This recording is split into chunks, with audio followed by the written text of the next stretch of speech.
आज की भगवत कार्याची चर्चा बैठक ही 4 तत्व 3 शब्द 5 नियम आणि सेवकांना आलेले जुने नवीन अनुभव यावर आधारित आहे. तरी मला मार्गदर्शन विचारलेले आहे ती मी आपल्या पद्धतीने सांगण्याचा प्रयत्न करीत आहे. कारण पहिल्यांदाच आम्ही सुद्धा माईकवर बोलत आहे. तर भगवान महान त्यागी बाबा जुमदेवजी यांचा जन्म 3 एप्रिल 1921 मध्ये झाला. तर बाबांचा जन्म गरीब परिस्थितीमध्ये झाला. त्यांच्या घरची परिस्थिती एवढी नाजूक होती की त्यांनी आपले शिक्षण 4थ्या वर्गापर्यंत पूर्ण केले आणि त्यानंतर त्यांनी आपल्या घरच्या परिवाराला मदत करण्यासाठी कामधंद्याला सुरुवात केली.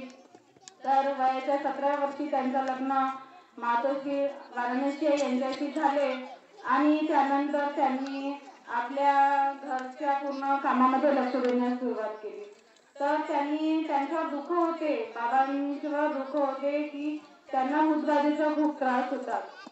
तेव्हा त्यांना असं वाटले की एकदा त्यांचे भाऊ मारुतीराव हे घरात झोपले होते, तेव्हा त्यांचे कोणीतरी पाय हलवले असं त्यांना वाटले. तेव्हा ते झोपेतून उठून बसले दचकून आणि बाबा घरात आले. तेव्हा ते मारुतीरावांना विचारले की तू असा का घर बसलास. तेव्हा मारुतीराव म्हणाले की माझे पाय कोणीतरी हलवले आणि मला उठवले. तेव्हा बाबा म्हणाले की मी तर आताच आलो आहे घरामध्ये आणि इतर कोणीच नाही, तर असे का बरं होत आहे. म्हणून बाबांना विचार पडला आणि बाबा या गोष्टीला खडा लावण्याकरता मानसिकाकडे जाण्यासाठी निघाले. तर बाबा एवढे विचारत होते आणि ते निघाले तेव्हा रस्त्यात त्यांना अशी व्यक्ती भेटली त्यांच्या घराजवळच की ती कधी न भेटणारी व्यक्ती त्यांना भेटली आणि म्हणाली की तुम्ही कुठे चाललात. तेव्हा बाबा म्हणाले की मी मांत्रिकाकडे चाललो आहे, कारण आमच्या घरची अशी परिस्थिती सर्व त्यांना सांगितली. तेव्हा ते व्यक्ती बाबाला म्हणाले की तुम्ही मांत्रिकाकडे जाऊ नका, माझ्याकडे एक मंत्र आहे तो तुम्ही.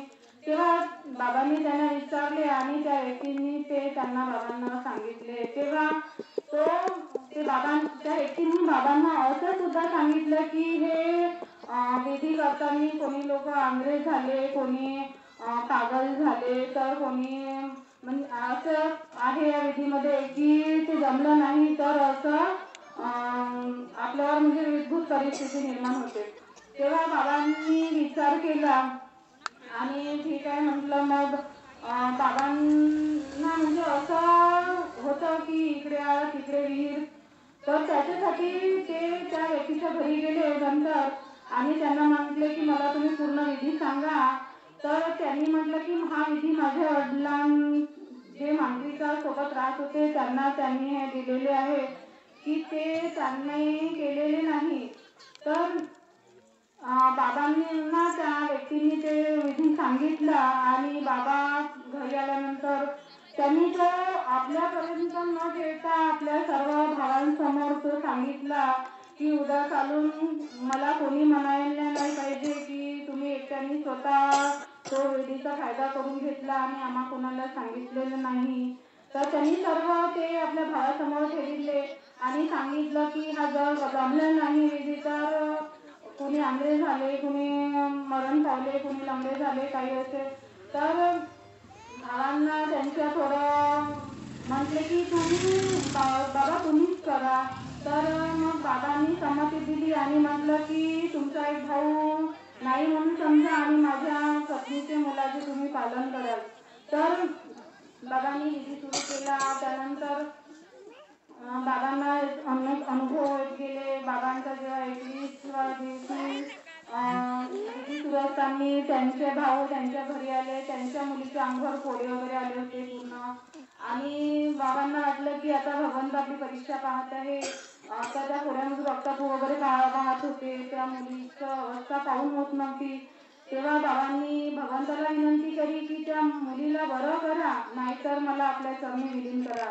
म्हणजे एवढी मोठं त्याग आपण सुद्धा बोलू शकत नाही, एवढे बाबा आपले महान होते.